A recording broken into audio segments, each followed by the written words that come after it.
ఇంతకుముందు మీరు ఓపెన్గా ప్రతి ఒక్కరితో ఓపెన్గా ఉంటాను డైరెక్టర్లతోటి వాళ్ళతోటి అని అన్నారు. బట్ మీరు జూనియర్ ఎన్టీఆర్ సినిమాలకి ఎందుకు దూరం అయ్యారు? జూనియర్ ఎన్టీఆర్ సినిమాలకు దూరం అవడానికి కారణం అలా ఓపెన్గా అయ్యి ఉండొచ్చు. దాని తర్వాత ఆయన పెళ్ళి అవటం, నాకు పెళ్ళి అవటం, నేను వేరే సినిమాల్లో ఉండి ఇంపార్టెన్స్ లేకపోవడంతో నేను ఈ సినిమాలో చేయకూడదులే అనుకోవటం కావచ్చు.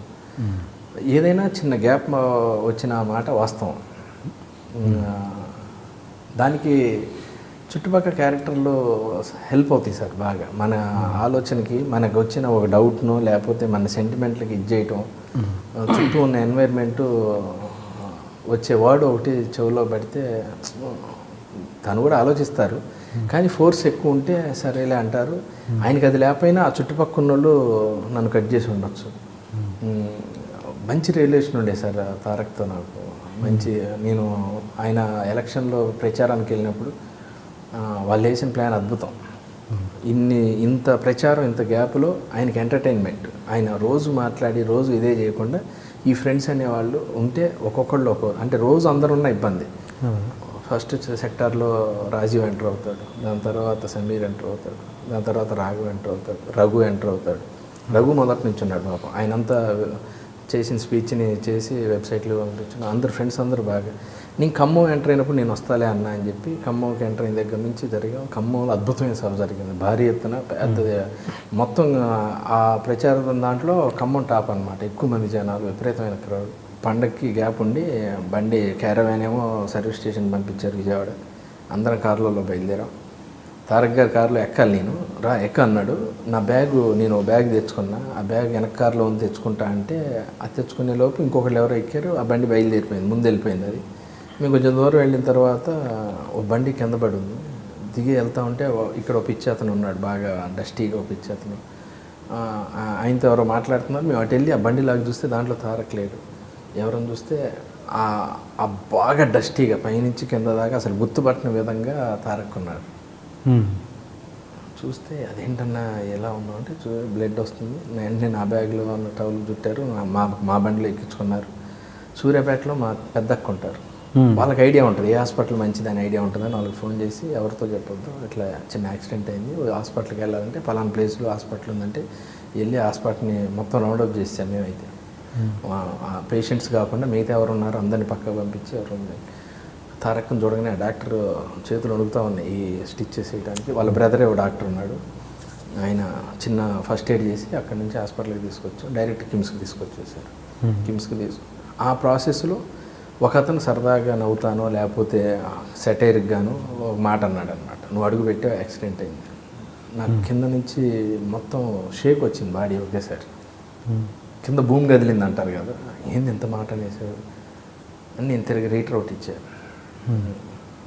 నేను ఉండబట్టే ప్రయాణాలతో వచ్చాడు, నేను లేకపోతే ఏమయ్యేదో అన్నాను. అలా అదేమన్నా బహుశా ఆయన దగ్గరికి వెళ్ళిందే, లేకపోతే ఇంకెవరిని ఏమన్నా చెప్పారా, ఎవరో పక్క నుంచి చిన్న. దాని తర్వాత నేను తారక్ గారిని కలిశాను, మామూలుగా మళ్ళీ లొకేషన్లో సరదాగా మాట్లాడాం. మళ్ళీ సేమ్ అదే సరసం ఉంటుంది, అదే ఫ్రెండ్షిప్ ఉంటుంది, కానీ అటాచ్మెంట్ బాండింగ్ అనేది కొంచెం తగ్గింది. Okay okay. ఇక మళ్ళీ నేను చాలాసార్లు మొన్న రామయ్య వస్తావయ్యేవారు, దాని తర్వాత కందిరీగా శ్రీనివాస్ షూటింగ్ జరిగినప్పుడు ఆ లొకేషన్లోకి వెళ్ళాను. దాని తర్వాత నాన్నకి ప్రేమతోనేమో మొత్తం అబ్రాడ్లో చేశారు. జనతా గ్యారేజ్ అప్పుడేమో నేను ఈ షూటింగ్లో ఉన్నాను. అంతే తప్పితే ఓ తెలియని చిన్న గ్యాప్ అయితే ఉంది, అది నేను క్లియర్ చేసుకుంటాను. ఎందుకంటే అతనికి నేనేంటో తెలుసు, తారక్ గారికి నేనేంటో తెలుసు, తారక్ గారి గురించి అందరికీ తెలుసు, నేనేంటి నా ఇన్నర్ ఏంటి అనేది తన క్లోజ్ స్నేహితుడైన రాజీవ్కి తెలుసు నేనేంటో.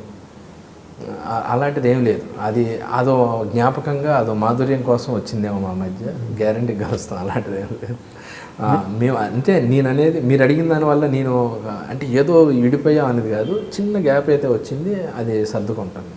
నా వైపు కూడా ప్రయత్న లోపం ఉంది, వెళ్ళి నేను చెప్పుకునే విధానం నా ప్రయత్న లోపం కూడా ఉంది. నా బిజీ కావచ్చు, నా కుటుంబం కావచ్చు, నా కూతురు పేరు ఏం పెట్టాలని ఆయనే ఫోన్ చేసి అడిగాను నేను. దానికి ఆయన సజెషన్స్ ఇచ్చాడు. నేను ఎలా అంటే బాగుంది పేరు పెట్టి అన్నాడు. నా కూతురు ఇయర్ ఫంక్షన్కి తారక్ లాంటి హీరో వచ్చి మా పాపని ఆశీర్వదించాడు. అంత రిలేషన్ అంత ఇది ఉంది మా మధ్య. ఏదన్నా ఓపెన్గా చెప్పేవాడిని నేను.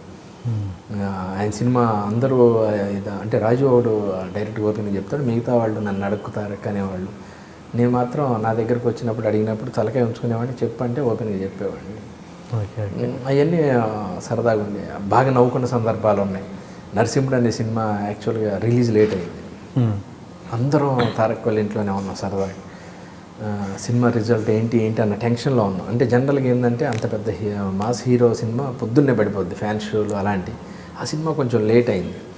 అందరం వెయిటింగ్, రిజల్ట్ కోసం వెయిటింగ్. నాకు ఖమ్మం నుంచి రిపోర్ట్ వచ్చింది. వెళ్ళి గదిలోకి వెళ్ళి తారక్తో అక్కడే ఉన్నాడు తారక్.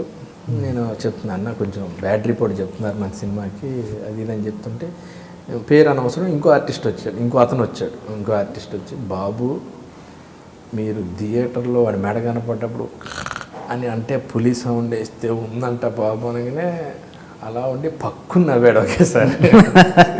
అబ్బా జరిగింది ఏంటని అని సరదాగా అట్లా సరదాగా అయిపోయింది అనమాట. ఆ టెన్షన్ పోయింది, అందరం పోయి మళ్ళీ పార్టీ మూడ్లోకి వచ్చాం. ఓకే అయిపోయింది. అంత క్లోజ్ రిలేషన్ ఉండేదండి, ప్రతిదీ బాగా క్లోజ్ రిలేషన్ ఉండేది. ఏమైనా ఆయన పెళ్ళి అవ్వటం, చిన్న ఆయనకి ఫ్యామిలీ బాండింగ్ ఏర్పడటం, అంతకుముందు అందరం కలిసి ఉండేవాళ్ళు బాగా. పెళ్ళైన తర్వాత కూడా మిగతా అందరితో కూడా కొంచెం రిజర్వ్ అయింది. నాది ఏం కాదు సార్, అది ఎంత మామూలే, వెళ్ళి మళ్ళీ ఒక 2 నిమిషాలు గ్యారంటీ ఉంది. హాస్పిటల్లో మీరు రిటైర్డ్ మాట్లాడింది ఒక ఆర్టిస్ట్తోనేనా? ఆర్టిస్టా లేకపోతే మామూలుగా కామన్ ఫ్రెండ్. ఓకే. అంటే మామూలుగా ఇండస్ట్రీలో అనుకునేది ఏంటంటే జూనియర్ గురించి, ఎన్టీఆర్ గురించి ఇక్కడి మాటలు అక్కడ చెప్పారు శ్రీనివాస్ రెడ్డి, అక్కడి మాటలు ఇక్కడ ఎన్టీఆర్కి చెప్పారు, అందువల్లనే కొంచెం దూరం పెట్టారు అన్నది ఒక టాక్. ఎంతవరకు నిజం? ఏమో మరి అదైతే నా దాకా రాలేదు. బహుశా మీకు ఎవరన్నా అట్లా ఇన్ఫార్మ్ చేసి ఉండొచ్చు, అదో కారణం అయ్యి ఉండొచ్చు అని చెప్పుంటారు. అంత ఇక్కడ విషయాలు అక్కడ మోసేసి, అక్కడ విషయాలు ఇక్కడ మోసేసి అంత ఏం జరగలేదండి మా మధ్య. అంటే ఇప్పుడు ఏదన్నా ఒక ప్లాన్ అనుకుందాం, ఉదాహరణకు ఏదైతే అవతల అనేది ఏందో తెలియదు, ఇక్కడ విషయాలు అక్కడ అనేది అక్కడెక్కడ అనేది తెలుసు, ఇక్కడ అనేది మనకు ఒక క్లారిటీ ఉంది. ఎన్టీఆర్ గారి విషయాలు ఇక్కడ విషయాలని, అక్కడ అనేది క్లారిటీ. మీకు ఏమైనా ఐడియా ఉందా సార్? అక్కడ అనేది లేదు. ఇక్కడ విషయాలు అక్కడ అంటే అక్కడ ఏంటనేది తెలియదు. అలా తారక్ రేంజ్కి అక్కడ విషయాలకి వెళ్ళాలి.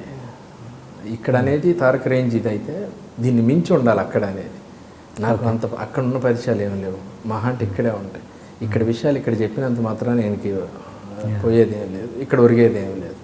అది శుద్ధ తప్పు. నేను ఎప్పుడు నా కెరియర్లో కానీ, నా ఫ్యామిలీ సర్కిల్లో కానీ, నా ఫ్రెండ్ సర్కిల్లో కానీ ఏ రోజు అలా ఉండదు. ఒకవేళ మీ గురించి నాకు ఏదైనా తెలిసినా, మీ గురించి వేరే వాళ్ళు ఏదని చెప్పినా, ఆయన ఉన్న సందర్భంలో డైరెక్ట్గా ఓపెన్ చేస్తా. ఆ రోజు ఇలా అన్నాడన్నా ఏంటి ఏమన్నా ప్రాబ్లం ఉందని అంత క్లియర్ చేసి అంత ఓపెన్గా ఉంటాను. కానీ ఓకే అసలు అలాంటిది ఏం లేదు. బహుశా నేను ఒకవేళ నా గురించి ఎవరన్నా ఇలా చెప్పారు, ఇలా జరిగిందని తెలిసిన వాళ్ళని అడిగేవాడిని. అసలు ఎవరు ఏంటనేది తెలియదు, ఒక అనుమానం కూడా లేదు నాకు. అసలు తారక్ గారికి నాకు మధ్య జరిగింది, చిన్న దూరం అయ్యాము, దానికి కారణం ఏంటనేది అసలు అర్థం కావట్లేదు నాకు. దాని నుంచి ఇదవుతుందండి అంతే. అంటే మీరు ఎప్పుడు ఎక్స్ప్లెనేషన్ ఇచ్చే ప్రయత్నం కూడా చేయలేదు? ఇంకా చేయలేదు. అంటే నేను అంటే కలిసినప్పుడు చెప్పాను, నేను మీకు ఏదన్నా రాంగ్ ఇన్ఫర్మేషన్ ఏదన్నా వస్తే నన్ను చెప్పండి అన్న, నాకు అది అని చేసి అలాంటిది ఏం లేదు సార్, అంతేం లేదు అది ఇదని అనేవాడు. మీకు ఎన్టీఆర్కి ఉన్న మధ్యలో ఎప్పుడైనా జరిగిన ఎమోషనల్ ఇన్సిడెంట్ కావచ్చు, సరదా సంఘటన కావచ్చు, ఏదైనా ఒకటి పంచుకోండి మాతో. చాలా ఉన్నాయండి, ఆయనతో ఉన్న మెమరీలు చాలా ఉన్నాయి. చాలా సరదా మనిషి. ద బెస్ట్ ఒకటి చెప్పండి. బెస్ట్ ఏముందండి,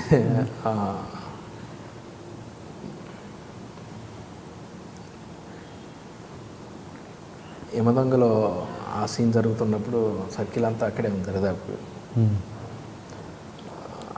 నేను లేను ఆ రోజు ఆ లొకేషన్. మెమరబుల్ మర్చిపోలేందంటే నేను చిత్రగుప్తుడు, యముడేమో రాజీవ్ కనకాల, జూనియర్ ఏమో మా ఇంకో యముడు క్యారెక్టర్. వజ్రోత్సవాలు జరిగే టైంలో అనుకోండి స్టేజ్ మీద చేసాం. జరుగుతున్నప్పుడు యాక్టింగ్ చేస్తున్నాం, నేను చిత్రగుప్తుడు, ఆయన యముడు, ఈయన వచ్చి చేస్తున్నప్పుడు మంచి మూమెంట్లో ఉన్నప్పుడు మైక్ ఊడిపోయింది. ఎవరిది? ఎన్టీఆర్ గారు. ఓకే.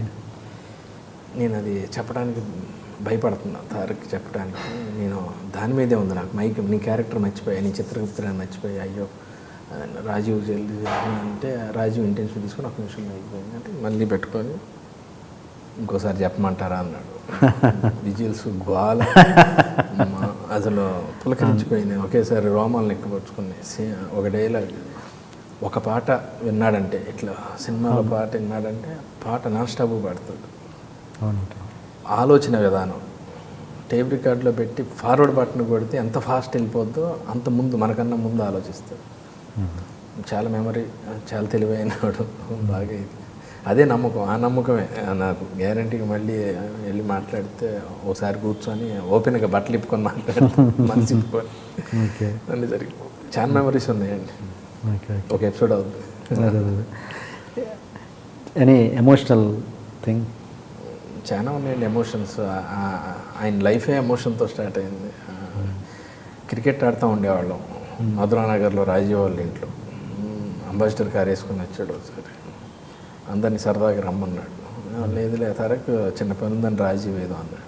ప్రతి ఒక్కళ్ళు నాకు దూరంగా ఉండాలని చూస్తారని కారు ఎక్కి వెళ్ళాడు. అందరం పొలం అని బయలుదేరాడు.